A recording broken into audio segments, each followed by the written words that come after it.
Fast forward, any come our channel so channel so I'm saying how say AGH Politics Avenue. Unia podcast source training because we headlines.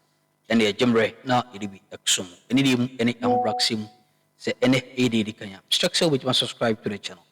It's a notification bell also share na afi adofo accounts so answer into inconvenium yanko a year highway city. Unia a year former a year defense minister. Unia ne hu adadi efa a year 48 million Ghana cedi deal bi hu a onua abadadi say a falsify a year documents say omode eko akoto a year 6 vehicles na omo etimi e di monitor a year election a etwa mu na mpanfo ehwehwe nkrata mu no omo hu say nkrata dia danse say omo ede ekoto cars no na a dream there's an cribia anima meno ka say 6 vehicles ne de e won kratam say yato na imom no car no eniho emo ransom why at the Defense Ministry over the alleged use of falsified documents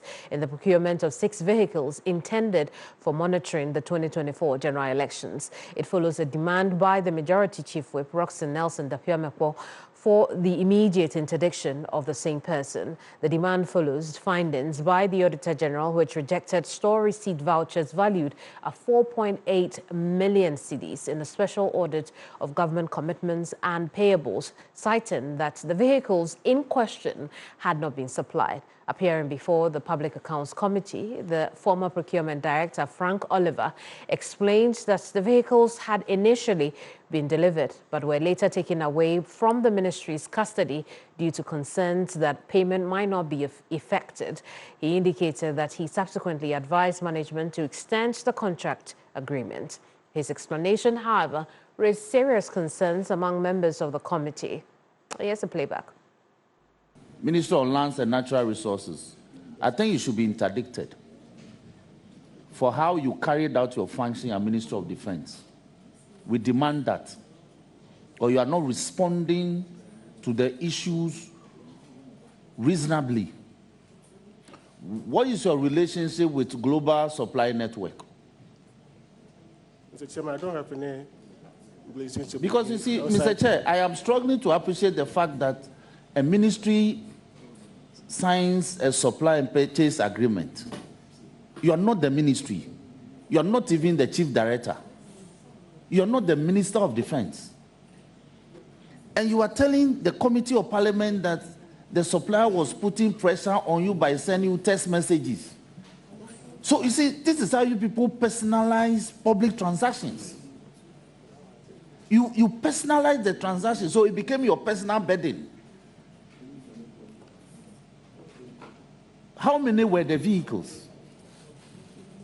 In fact, if you can't tell us where the vehicles are, at least tell us how many they were. Mr. Chairman, there were 6 vehicles. Sorry? 6 vehicles, sir. 16. 6. 6. Yeah, 6. And till date, Madam Chair, till date, we don't know where the vehicles are. So for me, my demand is that the Ministry of Lands and Natural Resources should interdict this man. It should be interdicted. The supplier came heavily on us that he had information that they were not going to pay for the vehicles, and so demanded to take the vehicles away. So we considered the issue that to release the vehicles to the supplier and then bound him to keep them for us by extending the contract. Because at the time... With whose authority did you do this? Well, it was an advice I gave to management. You, since, yes, in your capacity as? No, it was advice I gave that this is the request from the supplier. A whole military institution. In your capacity as, what's your role, please? I was the Director for Procurement. Director for Procurement? Yes. and you give such a directive, when you don't you have lawyers? Don't you have a chief director at the ministry? And in the chain of command, I know for the military, they don't joke with that. And so you sit in your office, take a decision that is binding on the whole Ministry of Defense. Mr. Chair, it was an advice I give to management that under the circumstance, if the vehicles are kept and we are not able to pay for them, it may lead to judgment debt for us. But it's an option that we can explore. That is, we extend the validity of the contract so that the supplier will keep the vehicles for us at such a time that the ministry has the money to pay. Minister, we'll be waiting for the documents, and then we can continue with the rest.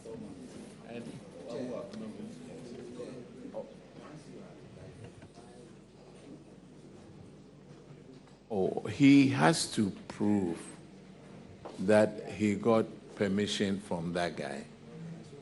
Yes, but that's hearsay. But just to let you know, I'll have a special report to the Attorney General for your prosecution.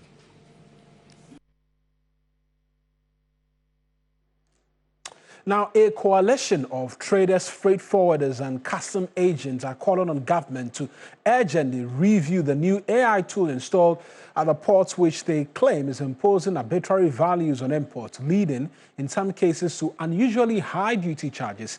They also question the system's ability to fairly assess used goods and other non-standard items, saying human judgment remains critical in such cases. At a press conference in Accra, they said repeated attempts to engage the finance ministry had yielded no response, forcing them to take their concerns public. If you look at this publican AI system that they have just deployed at the port, we can all attest to the fact that it is obnoxious, it is criminal, and we must not allow it to exist.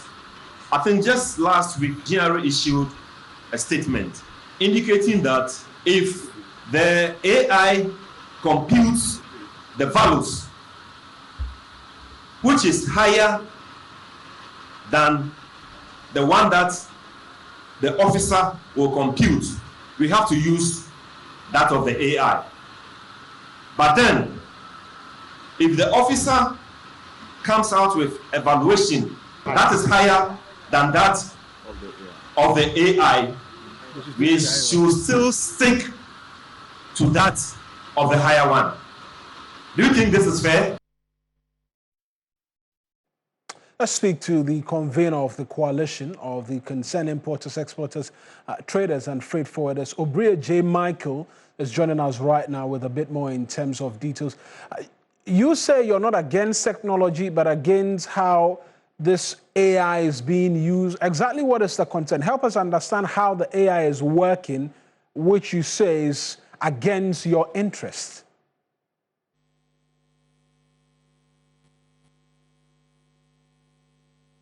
Hello, sir. Can you hear us? Okay, so thank you very much. Like you rightly... Hello, can you hear me? Yes, I can. I can hear you now. Hello, can you hear me? Yes, I can. I can. Sure, proceed. Sure. Thank you. A good afternoon to you. A good afternoon to your viewers. And like you mentioned, that we are not against technology. We think that as a developing country, technology is one of the ways that you lead for development. However, we oppose the way this particular AI has been implemented. Right. For a few reasons. I think the first one is that it is against the law that governs gives. In fact, go through from the memo that we've seen from the Commissioner General is rightly against the Section 67 and Section 68 of Act 891. Because what they are saying is that, so you have two, so previously the customs officer would go through the declarations that you have made, and then you would get your valuation. Now they're saying that when the valuation is calculated by the customs officer and he gives you a value, the AI will also give a value to the customs officer. He should pick between the two, the highest, and give that value to you to pay.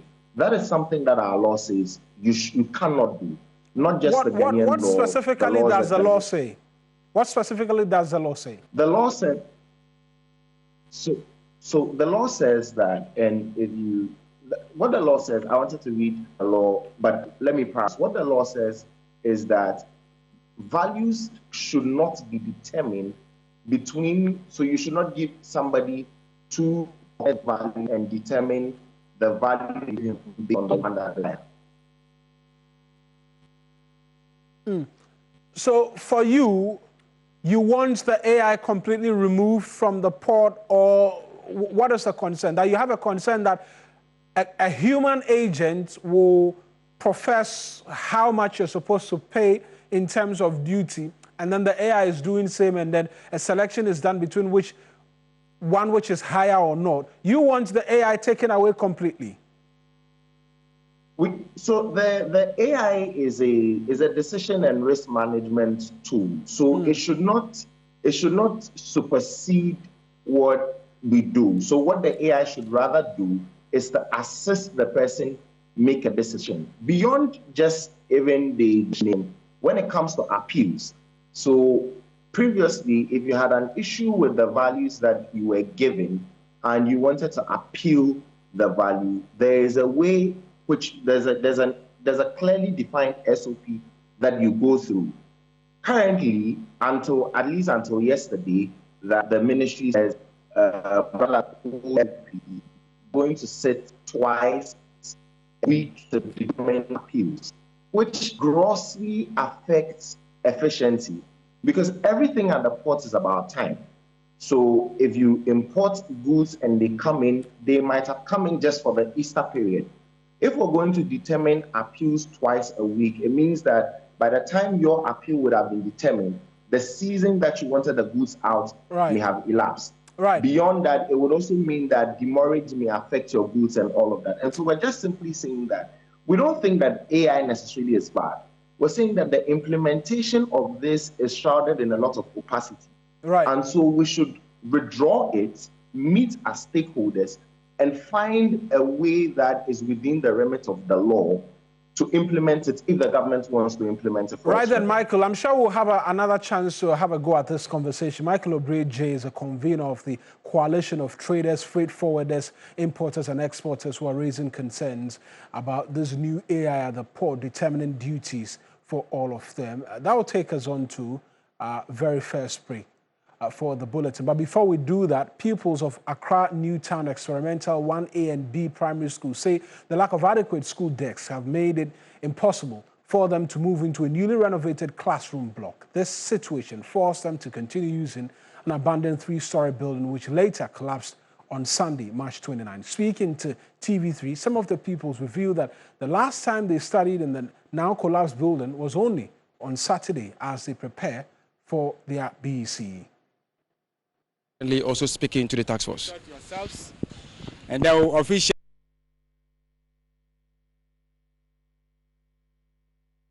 danger to the community, but they know what to do. We normally will fence off the place and make sure that people don't tamper with it until authority to do with the land. Thank you very much. Like Minister said, unity is always the catch. You have all demonstrated that together we can make it. Myself, I was amazed at the speed of work, that in 3 to 4 hours rescue operation was over. That is marvelous. We are so happy with your work. You have been here throughout. It's all of us our responsibility. But we have been behind you, and we will not just say that this. And then the final one is the Ghana Deposit Protection Amendment Act. This is an amendment to an original act that is supposed to guarantee deposits of the public that is held in commercial banks or financial institutions.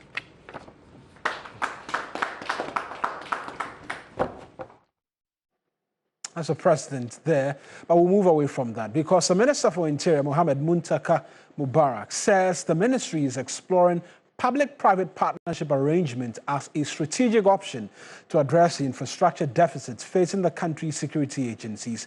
Appearing before the Public Accounts Committee, the minister says the move is aimed at mobilizing private sector investment to support the development and modernization of critical facilities for agencies such as the Police Service, the Ghana National Fire Service, Immigration Service, and the Prison Service. We are already currently having a number of PPP. What we notice is that most of our business people do not want to come and meet an uncompleted project and say that, they should complete it for something in exchange. What they normally prefer is that we have a land, let's say, currently we have a PPP that is going on with police, prisons, fire. It's only immigration who do not have enough land.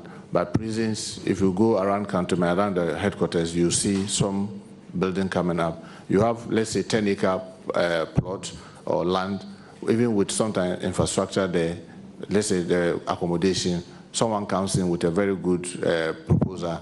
Can you give me half of the land? I'll build 3, 4, 5-story to accommodate more than the offices that you are currently, accommodating on the whole of the 10 acres, and then in exchange for ABCD. And a number of that is already going on. One of the challenges that we are having is that if, for example, you go to the Tesano, we have these magnificent buildings for the police. Some of them very strategic. They are uncompleted. If you ask someone to come to complete the uncompleted buildings, they are not interested. But it means what you are putting on the table is not attractive enough, so maybe you should look at that too. Well, you are right, because, for example, most of the land that we have in Accra are being occupied by officers. But I can assure you that we are equally interested in getting this thing done. And we'll definitely look at how we can include these uncompleted buildings as part of the land swap arrangement that we currently have. Well, he further urged metropolitan, municipal and district assemblies to commit resources toward the construction of police stations across their jurisdictions to deal with situations where police facilities become targets of vandalism during riots and civil disturbances. If you call my colleague, the Honorable Ahmed, I've started that discussion with him. And I've told them that, look, sometimes we try to make the police and the security service look as if they don't belong to the community. So in fact, one of the things the current Inspector General of Police is trying to encourage is that you come and say, oh, can you come and build a police station for us? They say, no, build it yourself. Because one of the things that we notice, during riots, the communities, if they build it themselves, they don't burn them. They usually go and burn the one that government came to build. I don't know, for whatever reason, they think that if it is built by central government, it doesn't belong to them. But if they did communal labor or they use their common fund to do it, that one day it belongs to them. So currently, one of the strategies of the Inspector General of Police is that you want police stations, sometimes I minute to him, can we assist and do it? Say, sir, can we get them to build it themselves? Then we'll send the personnel so that they will own it. So in line with that, I think it's a very laudable idea. We'll engage the Disassembled Common Fund Administrator together with the local government minister to encourage the MMDCs to own this. In fact, in my reading as anti-reading, the last time I met the MMDC, I was telling them same. I said, why is it that you just think that after the security agencies, they don't belong to you? You chair the DISEC or MUSEC and you are with them. But there are issues, you make it as if it is only for central government. Now, acting chairman of the Public Accounts Committee, Samuel Atta Mills, has called for the prosecution of a former director of the Procurement Department. We and some of the also our channel so. And was said with Jim Rehada Senate, say, Obadi India don't be Edomania, Unia, Ever Saint Asia.